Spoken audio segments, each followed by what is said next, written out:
Mga kasayan, may gagawin lang tayo. Kasayan mo kasayan at shoutout mo na rin. Shout out kay Eloni Official. Ang sabi niya ay, kasayan matanong lang po, Rosy Passion po, MC ko. Gusto ko po sana palitan regulator na bago. May nabili po ako, GY6 Rectifier 5-pin Liwa brand.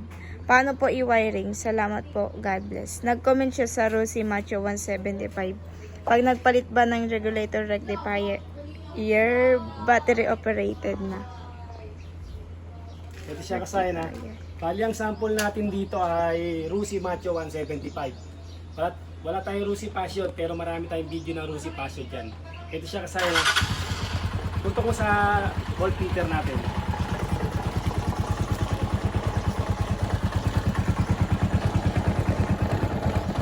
Ayan siya kasayan ha. May dahilan kaya tayo nagpapalit ng regulator rectifier. Unang-una, sira na yung regulator rectifier natin. Pangalawa, gusto natin palakasin yung charge. Ito siya ha. Kaya ang ilalagay natin syempre yung pangmalakasan na pang full weight. Siya ha. Baliktad ba tama?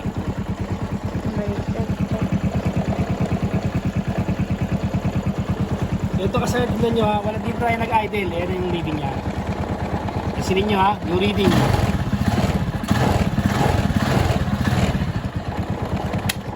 Marami na rin tayong video ng Passion dyan. Rosy Passion.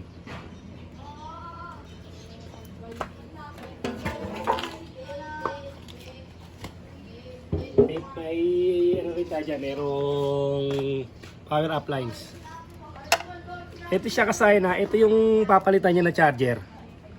Ito.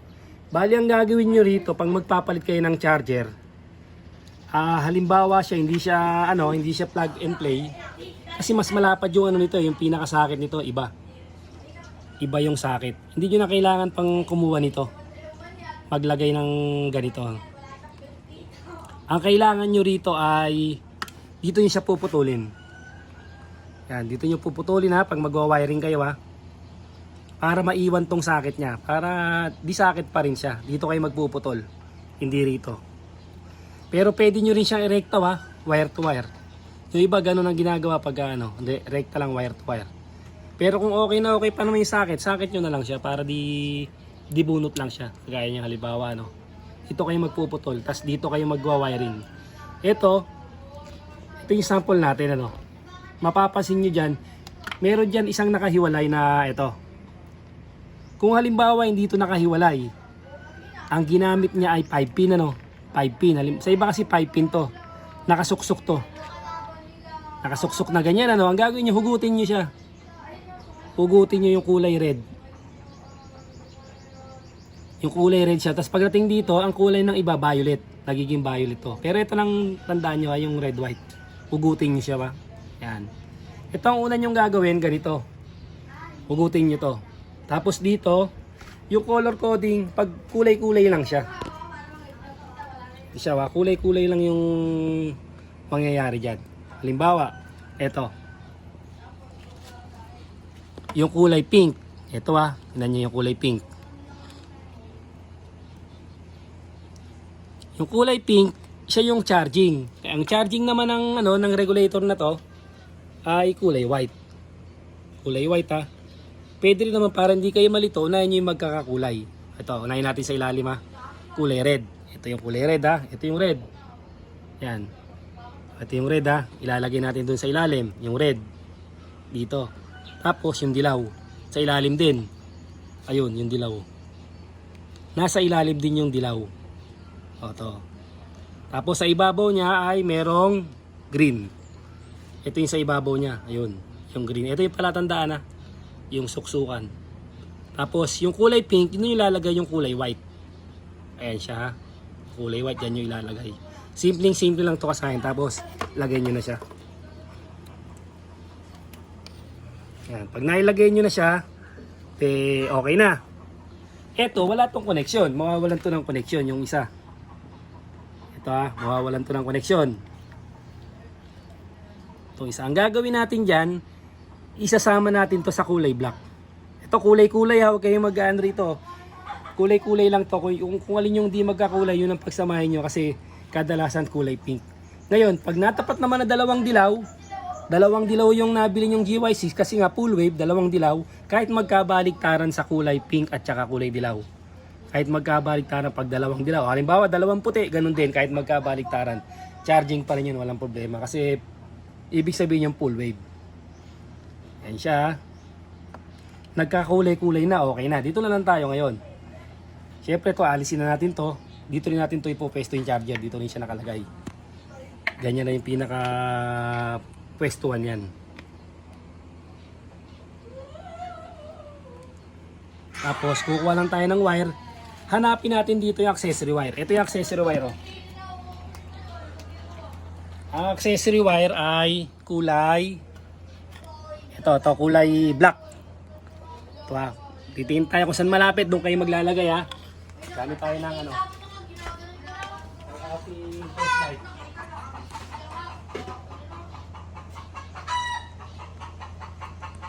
Ito siya kasi nagamit tayo ng test light. Tapos tusukin lang natin. Kailangan nakabukas yung susian. Tusukin natin ha. Pagka nag-blink siya kasayan, mali yun ha. Signalized supply, kailangan hindi siya magbi-blink. Solid black. Hindi dapat siya magbi-blink. Ayan siya kasayan no. Okay, ngayon kasayan, saan ka ba malapit? Halimbawa, malapit ka rito. Nandito sa may, nasa may CDI ka. Ayan siya kasayan. Accessory wire pa rin yan. Halimbawa naman dito ka sa may malapit ka rito sa may brake light switch. Brake light switch ito. Ito, meron pa rin itong accessory wire. Ito ha. Ayan, pag diretso itong brake light switch automatic, ito yun ito. Ito sa taas Ayan.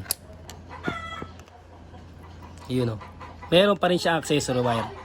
Kahit saan kayo kumuha dyan po pwede. Ilalagay nyo yung ito ilalagay nyo ha. Yung isang wire na kulay black. Tapos, yung hinugot sa may galing regulator. Pagsasamahin nyo yan. Yan. Pag pinagsama nyo yan kasayan, ilalagay nyo na ngayon sa accessory wire. Ito yung accessory wire natin ha. Yan. Pag nailagay nyo sa accessory wire, ang gagawin nyo kagad yan, itesting nyo lang. Boss nyo lang yung headlight nyo kung okay na. Ayan, bubukas na yung headlight nya.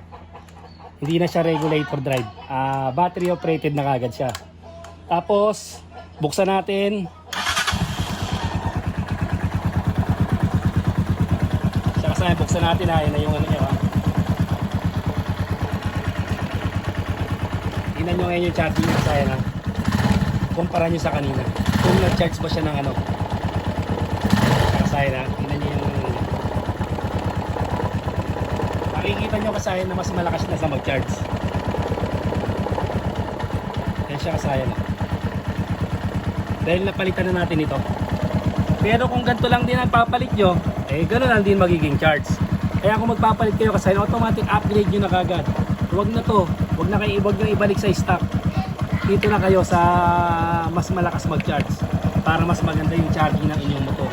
Simpleng-simple lang naman kasayan yung pag-ano natin. Color coding lang tayo rito. Kung alin yung hindi magkakulay, yun ang pagtapating nyo.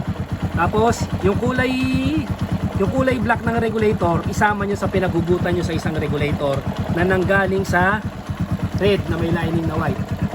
Isama nyo. Yung iba ang kulay niya, kulay violet ha. Ayan magkasama lang sila dito Kasi pag hindi nyo sinama, ito, halimbawa itong black, hindi nyo siya nilagay. Ayan overcharging tayo ha. Overcharging tayo pagka hindi nyo siya nilagyan ng nilagyan ng accessory wire o positive. Halimbawa, isasama natin sa red. Ito, lalagay natin sa red. Pansinin nyo ha. Yan, nilagay natin sa red. Napasukan siya ng positive. Okay na okay, walang overcharging. Inilagay naman natin sa accessory wire. Kahit alin sa dalawa kasayan pwede ha. Akala kasi ng iba sa accessory wire, pwede yan kasayan kahit sa basta importante mapasukan siya ng positive. Ayan siya. Pwede sa accessory wire, pwede sa live wire. Ayan. Ayan siya kasayad. Wala siyang overturn.